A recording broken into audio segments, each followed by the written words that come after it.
Once you've got your gradient, what you need to do is go up here to Filter and Parametric Filters.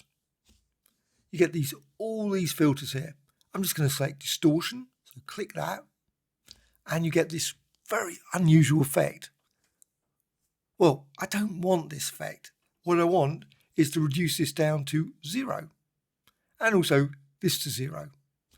You think, well, that's not much use. Ends up being just the gradient. But what you have is repeat. And you can turn around and say, well, let's put 20 there. And it will update it.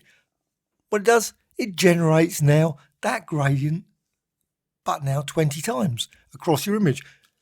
And the great thing about this, if you now go over here to Layers, you can see it's a smart filter. It's actually just generated another background there. Background copy, as it says.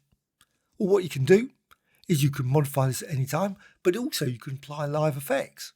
So go here and go to Filter, and you go down to Render, Stylize, all these sort of ones, but Distort and Wave.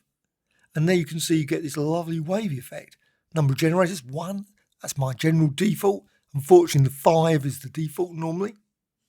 And you can set the wavelength and amplitude to create all kinds of designs, and also go for a wraparound. So click OK, and you've got that